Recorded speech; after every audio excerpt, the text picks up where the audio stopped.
You surprised me. A lot of my other patients haven't come in today because of the heavy downpour out there.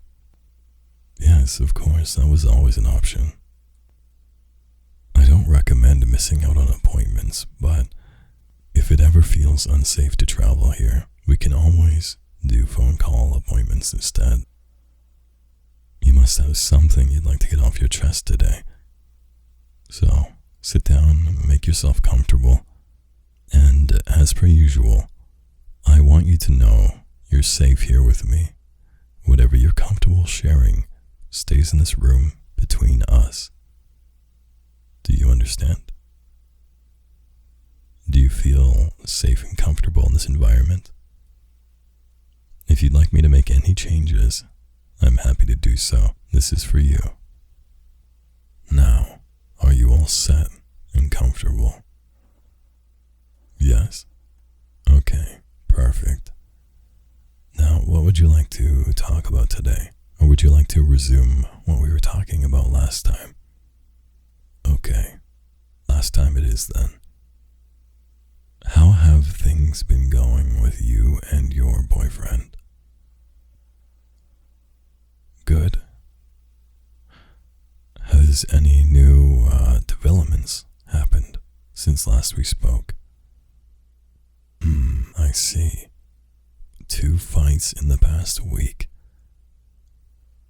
Have things been escalating, or are they just staying with yelling and the occasional breaking dishes? I see. That must be quite scary having a man up in your face yelling at you like that. Can you tell me more about how you feel in those moments? I see. It sounds like you're disassociating as a defense mechanism again.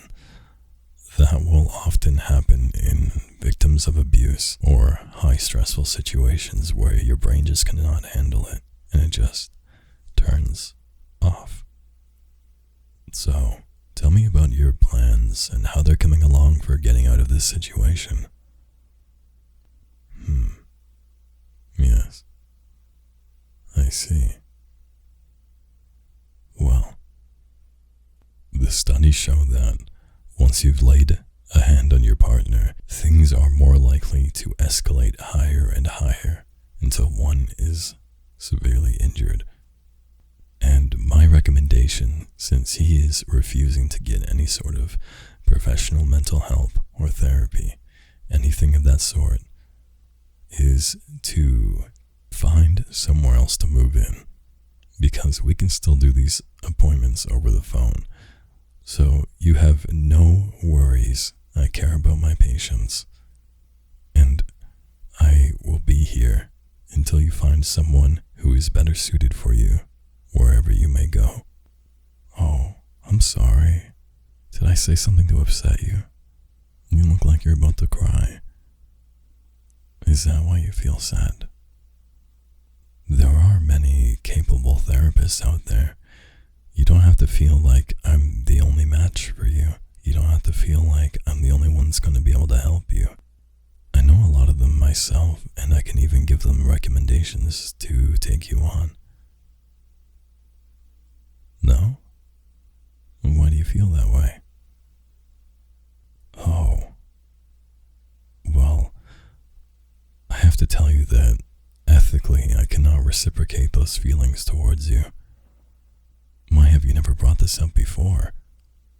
You know I won't judge you about anything, but we should have these talks so that I can help you in the best way that I am capable. I'm sorry, but my feelings on this matter are irrelevant. If anything got out, I would lose my license.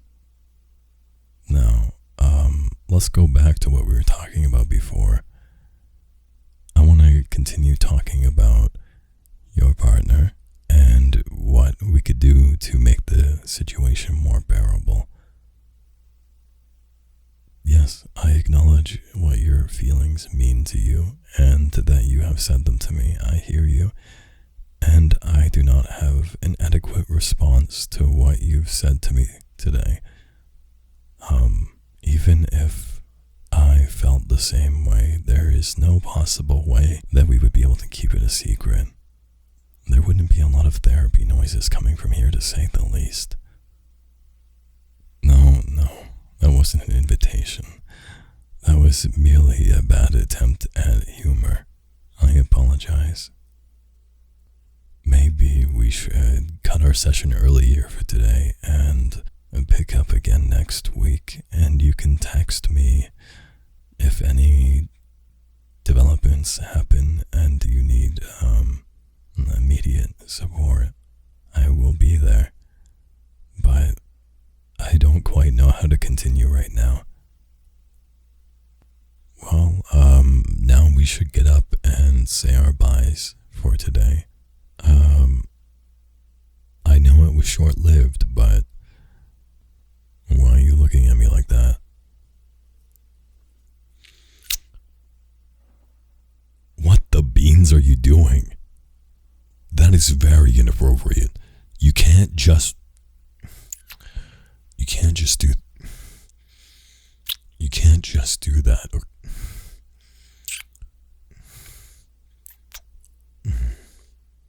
can't just do that, okay? Oh, but that chapstick. Look, I'm pushing you back. Look, this is not right. You have clearly developed an emotional attachment to me, and look, this has gone on too far, and we really need to break the session off now. Can you imagine the outrage that would spark if someone opened that door right now and you're just here against me, just wrapped around me like a little koala around a tree? And look, we both may be seeking this short-term pleasure, but I'm thinking about long-term here. This is not healthy for you or me. I could lose my entire future, and I don't even know what would happen. This is unexplored territory for me. I've never learned about the consequences of this.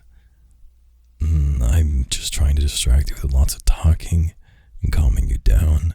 I hope it's working.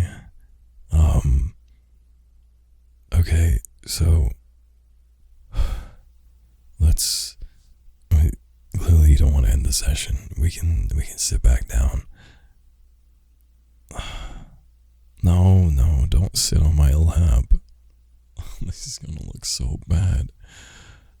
Look, okay, so with all this, listening to your situation, I understand it is really difficult, and I understand that you need to latch onto something that feels like it's very supportive and very caring, and you don't want to let it go because it might be the only thing that feels like it cares about you. The only situation where you feel safe. And I'm happy to be that. It is my job. It is why I studied to become a therapist. So I just want to put it this way. This is what I was going to say earlier, but I don't even... Everything's so messed up right now, and you're sitting on my lap, and it's actually so comfy. Like, it's not right. Well, I obviously can't diagnose your previous partner.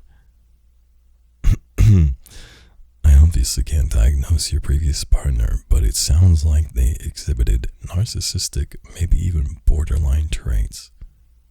I've had patients like that before. They'll never admit to what they did was wrong, and it's very hard to deal with. And that could really explain this whole situation. It might not be what you're actually feeling. It just feels like what you need right now.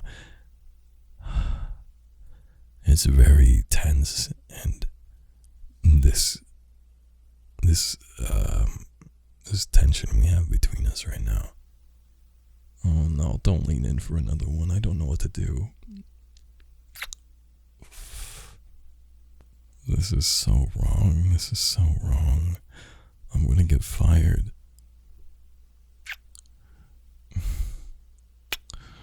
But I do like you. I don't want to lie to you. I don't like lying to people. So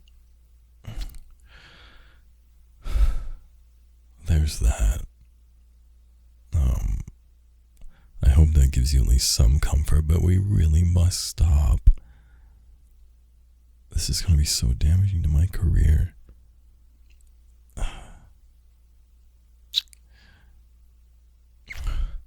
If you really can't stop, just promise me that you're not going to say anything to anyone.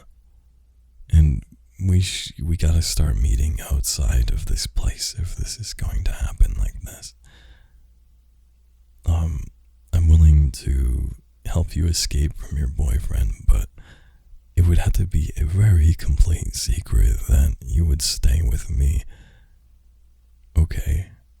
And you gotta promise not to read any of my case files, even the one on you, because that could be very damaging to your mental state.